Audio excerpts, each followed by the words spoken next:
Bienvenue sur ma chaîne. Messi serait reposé pour le match contre la Bolivie en raison de sa récente charge de travail avec le club MLS de l'Inter Miami, mais l'ancien gardien bolivien José Carlos Fernandez pense que les souvenirs du passé feront tout. Il est temps d'une personne à se demander si elle veut vraiment jouer à La Paz, connue pour son altitude la plus élevée, qui provoque une hypoxie chez de nombreuses personnes.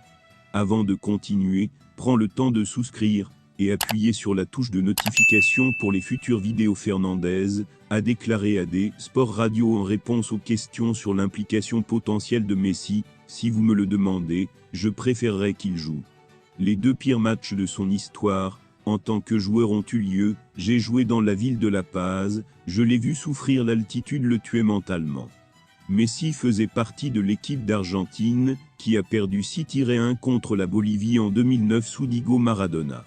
Il a de nouveau connu des difficultés 4 ans plus tard, lorsque l'Albiceleste n'a pu faire match nul 1-1 à La Paz, mais en octobre 2020, Messi a finalement célébré la victoire à La Paz, en Bolivie, alors que l'Argentin a gagné 2-1 lors des qualifications pour la Coupe du Monde et a obtenu. Même s'il voit des défauts potentiels dans le jeu souvent impénétrable de Messi, Fernandez a toujours le plus grand respect pour le vainqueur de la Coupe du Monde 2022, qui a joué en Amérique pour l'Inter Miami. Il a ajouté: je pense que l'Argentin a gagné la Coupe du Monde grâce à lui. Sur les hauteurs de La Paz, l'un des stades les plus difficiles d'Amérique du Sud, l'Argentine a facilement battu une Bolivie confuse et faible 3-0, sans avoir l'occasion de résister aux artilleries albicelestes.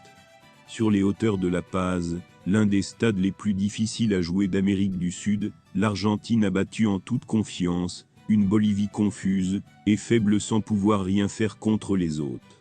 Le plus marquant du match n'a pas été les 3 buts, un de Gardelito à la 31e minute, un autre de Nicolas Tagliafico à la 42e minute, et enfin Nicolas González à la 83e minute, ni l'expulsion de Roberto Fernandez au milieu de la première mi-temps, après avoir commis une faute flagrante sous le nez de l'arbitre, qui n'a pas hésité à montrer le carton rouge aux Bolivie.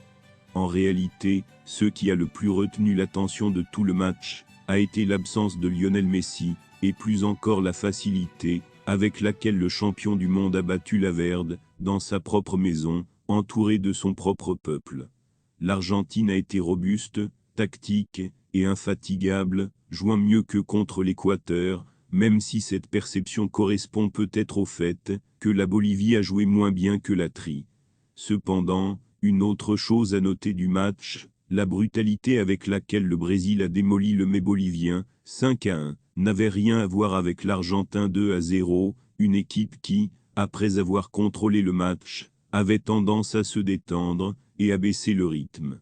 Le Brésil a soif de victoire et veut désespérément montrer au monde pourquoi il est quintuple champion. Peut-être que la prochaine Coupe du Monde en 2026 sera votre chance. Pendant ce temps, l'Argentin gagnait temporairement en tête du classement des qualifications. La Bolivie tombe à la dernière place, et le rêve d'affronter les États-Unis, le Mexique et le Canada en 2026 s'efface et s'affaiblit à chaque mets encaissé. Merci d'avoir regardé cette vidéo, et je vous prie de laisser vos commentaires.